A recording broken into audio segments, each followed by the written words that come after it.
Amém, queridos irmãos, chegamos à quinta-feira, primeira semana de um novo volume do Alimento Diário, uma nova série do Alimento Diário, intitulada Palavra, Vida e Edificação. E nesse primeiro volume, o título é Não Desperdice o Seu Tempo. O título da primeira semana, Uma Visão de Águia. E o título da quinta-feira, A Conversão de Paulo e o Início de seu Ministério. O versículo Atos 13:2, que diz: Servindo eles ao Senhor e jejuando, disse o Espírito Santo: Separai-me agora Barnabé e Saulo para a obra a que os tenho chamado. Senhor Jesus, obrigado, Senhor. Obrigado por mais um dia. Obrigado por tua misericórdia, Senhor. Sem tua misericórdia nós já teremos sido consumidos. E obrigado por tua graça que flui para nós como rios de água viva, para nos sustentar também para que por tua graça nós sirvamos ao Senhor, sirvamos de maneira agradável, sempre caminhando no temor do Senhor, sempre caminhando e buscando a paz, buscando te servir de maneira que agrade o teu coração. Esse é o nosso desejo, Senhor.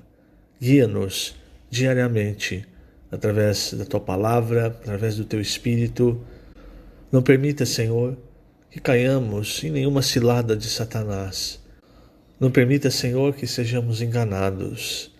Pelo contrário, nós queremos permanecer simples, puros diante do Senhor, recebendo a tua palavra, fazendo aquilo que o Senhor nos determinou fazer. Guarda-nos, Senhor, guarda-nos em ti, pois em ti nós estamos protegidos de qualquer ataque de Satanás, de qualquer tentativa de nos tirar a simplicidade, de nos tirar de ti. Obrigado, Senhor, por tudo que o Senhor tem nos falado, e obrigado por nós cremos. O Senhor ainda vai continuar até o fim, falando a sua palavra, dando-nos a direção. Obrigado, Senhor. Jesus é o nosso Senhor. Muito bem, queridos irmãos, o título desta quinta-feira é A Conversão de Paulo e o Início de seu Ministério. Paulo, irmãos, ele foi levantado pelo Senhor principalmente para ir aos gentios. Mas, na verdade, a incumbência de Paulo, irmãos, era uma incumbência muito grande. Não era apenas pregar o evangelho aos gentios.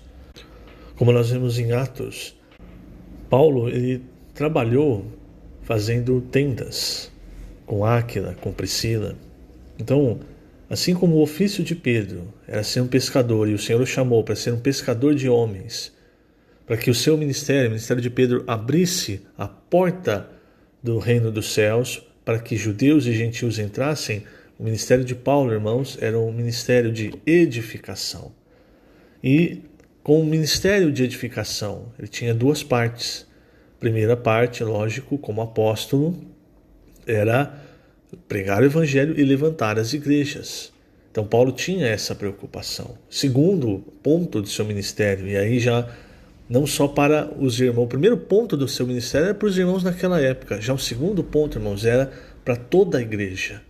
Por quê? Porque ele recebia as revelações de Deus, as revelações da economia de Deus, e ele registrava essas revelações em cartas. Isso, como nós vamos ver, inclusive, ele fala aos Colossenses, no versículo 25 do capítulo 1, ele diz: da qual me tornei ministro, de acordo com a dispensação. A palavra que dispensação é economia, quer dizer, oikonomia no grego. E oikonomia é o plano, o governo da casa de Deus. Então ele diz: eu me tornei ministro de acordo com a economia da parte de Deus, que me foi confiada a vosso favor para dar pleno cumprimento à palavra de Deus. Então, a melhor tradução aqui, para dar pleno cumprimento à palavra de Deus, é para completar, para complementar a palavra de Deus. Por quê? Porque ainda havia revelações que o Senhor precisava dar à sua igreja. E ele deu essas revelações através do apóstolo Paulo, que então registrou essas revelações nas cartas que ele enviou às igrejas, que naquela época era uma palavra profética, e hoje nós a temos como a Bíblia. Muitas coisas, muitos mistérios foram revelados por Deus ao apóstolo Paulo, E ele, por sua vez, então, revelou, principalmente nos seus escritos. Vou aproveitar, vou ler página 17, o último parágrafo. Veja só. Tudo o que diz respeito a Deus é um mistério para o homem. Homem nenhum saberá o que há no coração de Deus se ele não o revelar. Conhecer a Deus não depende da sabedoria humana. Precisamos de revelação e Deus tem canais para revelar seus mistérios. Naquela época, ele usou Paulo para isso. Então hoje, irmãos, hoje nós temos toda a Bíblia. Nós lemos a Bíblia e Deus fala conosco, mas muitas coisas, irmãos, ainda são um mistério. Precisam de revelação, principalmente com relação à direção. Imagine, por exemplo, irmãos, não seria prático da parte de Deus se ele revelasse a visão de Apocalipse para cada servo, né? Imagine, cada servo tendo a visão de Apocalipse. Ou mesmo a visão da economia de Deus que Paulo revela em suas epístolas. Imagine se o Senhor revelasse para cada servo. O que ia sair, irmãos? Muitos talvez não tivessem preparados para receber e transmitir a revelação. E talvez recebessem e transmitissem do seu modo, ao invés de ser fiéis. Por isso, irmãos, o Senhor usa determinados canais em determinadas épocas, principalmente no que diz respeito à direção geral para o seu povo. Se você olhar o cristianismo hoje, irmãos, veja, nós temos muito mais do que Paulo tinha na sua época. Nós temos a Bíblia completa. Na época de Paulo, a Bíblia estava sendo formada. Então, se você olha o cristianismo hoje, irmãos, quanta interpretação há da Bíblia. Cada um puxando para um lado. Por isso, o Senhor, através da sua misericórdia, irmãos, tem nos dado a palavra profética para quê? Para que nós vejamos claramente, a direção é essa aqui. Hoje nós estamos no tempo final, próximos à aurora. O Senhor quer voltar. Todos nós temos chance de ser vencedores. Inclusive, irmãos, veja que coisa maravilhosa, né? Nossos adolescentes. Antigamente eu pensava, precisa de muito tempo para se tornar vencedor. Como é que, por exemplo, um adolescente, na volta do Senhor, ele vai se tornar vencedor? Ele teria que crescer, se tornar um homem, uma mulher, ter família, enfim, ter tempo para ser um vencedor.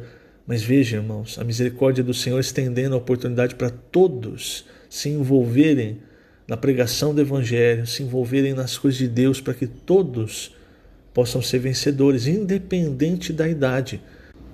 Muito bem, mas vamos seguir então com a experiência do apóstolo Paulo. É importante nós lembrarmos, irmãos, o apóstolo Paulo, ele era um judeu extremamente zeloso com respeito à lei. E em determinado momento, irmãos, ele resolve sair prendendo, e tinha um alvo. O alvo era aqueles que invocavam o nome do Senhor. Inclusive, em Atos 9, quando é contada a sua experiência, no versículo 2 diz que ele pediu cartas para as sinagogas de Damasco, a fim de que, caso achasse alguns que eram do caminho, então a palavra caminho está com letra maiúscula, era como eles eram conhecidos na época. Qual caminho era esse? Era o caminho de Deus, irmãos. Paulo, ele era alguém que se opunha ao caminho de Deus. Deus sempre vai ter o seu caminho nessa terra. O que nós precisamos, irmãos, é sempre estar no caminho do Senhor. Então, enquanto Paulo avançava, junto com companheiros para prender esses que eram do caminho, ele, quando se aproximava de Damasco, subitamente uma luz do céu brilhou ao seu redor, ele caiu por terra, e só ele ouviu a voz do Senhor dizendo: Saulo, Saulo, por que me persegues? Então Paulo perseguia, veja só, Paulo perseguia as pessoas, Paulo perseguia os irmãos, aqueles que invocavam o nome do Senhor, aqueles que eram do caminho. Mas quando o Senhor apareceu a ele, o Senhor perguntou: por que você está me perseguindo? Então veja, Paulo achava: eu estou fazendo a vontade de Deus, estou perseguindo aqueles que são contra a vontade de Deus. Mas na verdade era o inverso, irmãos. Nós precisamos tomar cuidado, porque nós somos muito suscetíveis a ser enganados por Satanás. Satanás virar o jogo, né? Como ele fez com Eva. É certo que não morrereis. E aí ela vai e come do fruto, dá para o marido, e o que acontece? Morte. Então aqui Paulo achava que estava fazendo a obra de Deus. quando na verdade, irmãos, ele era um perseguidor. E Paulo então, irmãos, quando ele cai, ele vê a luz, ele ouve o Senhor, ele pergunta: quem és tu? E ele diz: eu sou Jesus. O Senhor diz: eu sou Jesus a quem tu persegues. O Senhor então orienta ele a entrar na cidade, ele fica cego. E depois, irmãos, o Senhor aparece a Ananias e envia Ananias, um irmão simples, para ele orar por Paulo. E aí Paulo recobrar a vista. A princípio, Ananias, irmãos, ele fica temeroso. Ele fala: mas esse Paulo é aquele que perseguia, que mandava prender todos que estavam no caminho, aqueles que te servem, Senhor. Veja, irmãos, nós muitas vezes, e é aí que nós precisamos da misericórdia do Senhor, nós muitas vezes julgamos que a vontade de Deus, ela tem que se encaixar na nossa opinião, na nossa mente racional. Se ela não se encaixar na nossa opinião, na nossa mente racional, então não é a vontade de Deus. A gente acha isso. Veja, por exemplo, Pedro, o apóstolo Pedro. Pedro, mata e come. Jamais, Senhor. Jamais faria isso. Jamais fiz isso. Veja, é a vontade de Deus entrando, batendo num muro, que é o nosso conceito. O que a gente pensa que é certo e errado. Irmão, será que isso não está acontecendo também hoje nos nossos dias? Deus querendo avançar, fazer a sua vontade e o nosso conceito barrando a vontade de Deus.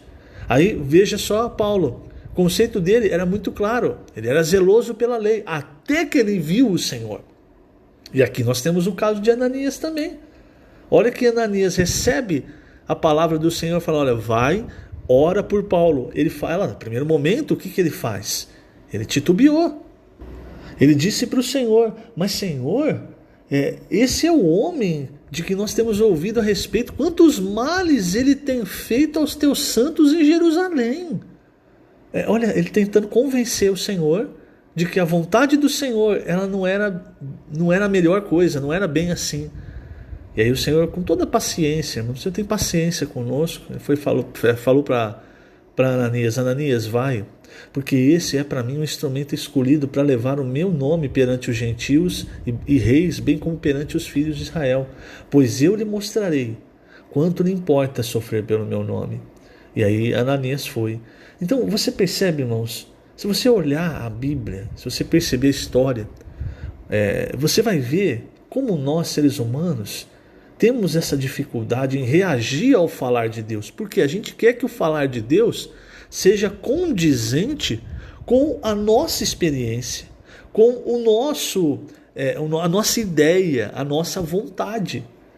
E aí quando algo sai da sua experiência, da sua vontade, do seu conceito, o que você diz? Não, isso aqui não é a vontade de Deus, não. E aí, irmãos, o que Deus faz? Deus avança. E no que diz respeito à obra, ao serviço ao Senhor, nós acabamos ficando para trás. Como irmãos, o Senhor nunca vai, como filho, o Senhor nunca vai nos abandonar, mas com respeito ao avanço da obra, irmãos, ao que o Senhor quer fazer, Ele vai avançar. Queira, esteja eu, você ou não. Então Ele vai avançar utilizando outros. Por quê? Porque quem faz a obra não é o mais qualificado. Quem faz a obra de Deus é a palavra de Deus. Se nós falharmos em entender isso, irmãos, e começarmos a olhar para homens, falar assim: esse aqui é mais qualificado, esse aqui fala melhor, esse aqui nunca fez tal coisa, então nós vamos limitar Deus à nossa escolha e não à sua escolha, a vontade dele. Isso é uma grande lição para nós aprendermos. Muito bem, vamos avançar.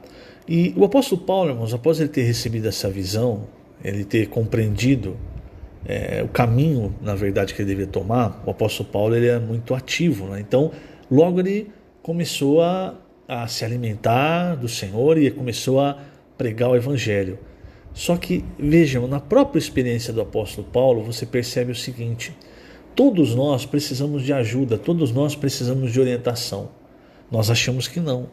Mas quando o apóstolo Paulo ele pregava, no começo, se você olhar ali a partir de Atos 9, você vê que ao invés de haver a paz, havia muita confusão.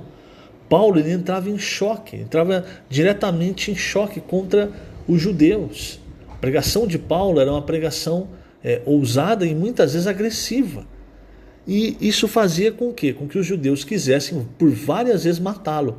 E aí, veja, eles chegaram ao ponto de pegar Paulo, mandar Paulo lá para Tarso. E lá em Tarso, irmãos, Paulo ficou anos parado entre aspas, mas que eu quero dizer, naquela cidade, até que Barnabé viesse, sabendo quem era Paulo, viesse. Barnabé estava servindo em Antioquia. Antioquia, salvo engano, foi a primeira igreja no mundo gentil. E ali, irmãos, Barnabé, que era uma pessoa que tinha do Senhor, o dom de aperfeiçoar outros, ele vai buscar Paulo lá em Tarso. E ele traz Paulo para Antioquia e juntos, irmãos, servindo em coordenação, ali o Espírito tinha liberdade. Você vê que em Antioquia havia profetas e mestres. E onde há profetas e mestres, a palavra de Deus ela flui. E por causa da palavra de Deus as coisas vão se encaixando, vão se edificando e vão avançando. Depois de um tempo, o Senhor então chama, como nós vemos em Atos 13, Barnabé e Saulo e diz: olha, vocês serviram aqui na igreja, agora está na hora de servir também a obra, está na hora de sair e levantar a igreja. Mas veja, irmãos, toda essa experiência que o apóstolo Paulo passou, ele também precisou ser muito trabalhado pelo Senhor para entender que não era a sua própria experiência, não era a sua capacidade que iria fazer a obra de Deus. Com a sua capacidade, pelo contrário, ele ia atrapalhar a obra de Deus. Então, veja, ele ficou um bom tempo em Tarso, até que então Barnabé foi buscá-lo e ajudou, aperfeiçoou Paulo a servir em comunhão, servir ali em conjunto com os irmãos, servir segundo a direção do Espírito, algo que todos nós, irmãos, precisamos aprender. Então, essa é a experiência do apóstolo Paulo. Amanhã nós vamos ver um pouco mais sobre isso também. Que o Senhor te abençoe grandemente nesse dia. Lembrando, estamos colocando essas gravações na página do YouTube, no canal do YouTube da Igreja em Ribeirão Preto. Jesus é o Senhor.